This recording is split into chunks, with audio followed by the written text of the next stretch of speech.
Which of these numbers am I supposed to be tracking? YouTube can be confusing. In fact, YouTube gives you so many different analytics to look at, it's hard to know which of those analytics is gonna move the needle for your channel. Well, I've got a secret for you. If you're a business owner or a marketer, there are only 3 core metrics that you need to understand to grow your channel.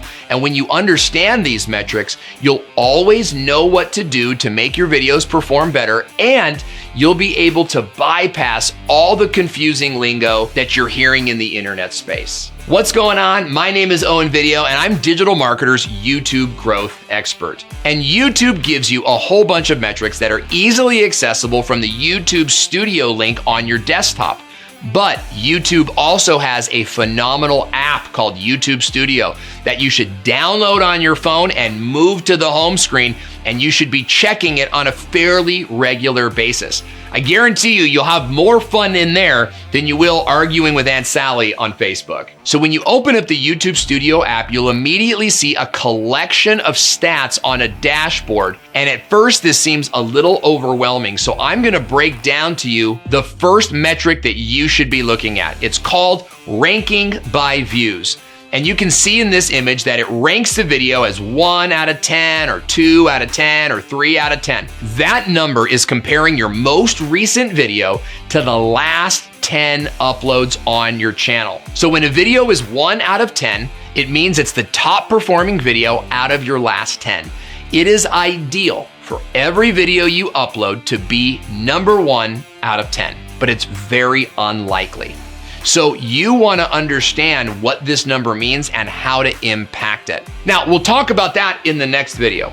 But what you need to know is that the ranking by views, if your video is a 1, 2, or a 3, leave it and let the algorithm do its thing. If it's a 4 or less, then you're going to want to re-optimize that video to see if you can increase that number. The next metric I want you to look at is your views.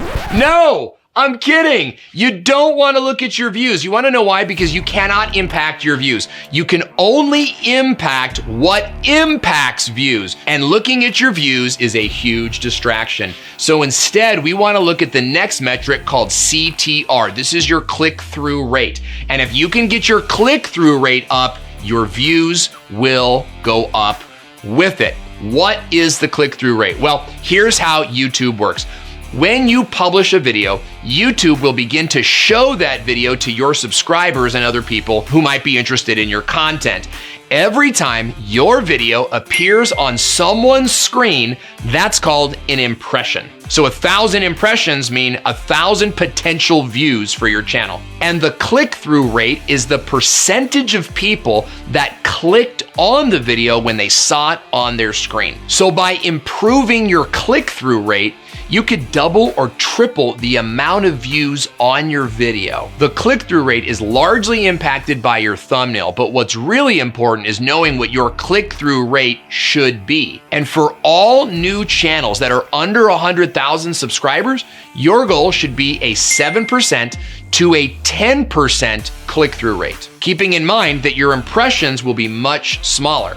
As your channel grows and you get exponentially more impressions, then your click-through rate will naturally get smaller.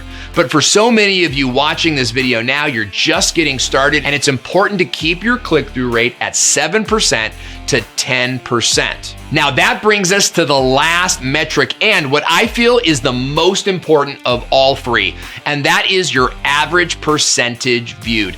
How much, what percentage of your video are people actually watching? And this one can hurt a little bit because you put your life and heart and soul into a video. You had your son help you out. Your wife contributed to it. Your secretary got involved and everybody loves it. But as soon as you publish it, it turns out the audience only watched 20% of it. Well, that's not terribly good. And what you're showing YouTube is that you can only keep an audience's attention for a few minutes. So they're gonna show someone else's video instead of yours. But why average view duration is so important is because it helps you get better delivering your message. And on average, everybody gets about 30% average view duration. So if you're performing at that level, you're performing at an average level. So see, student, to get really good on YouTube, you want to increase that average view duration to 40% as fast as you can.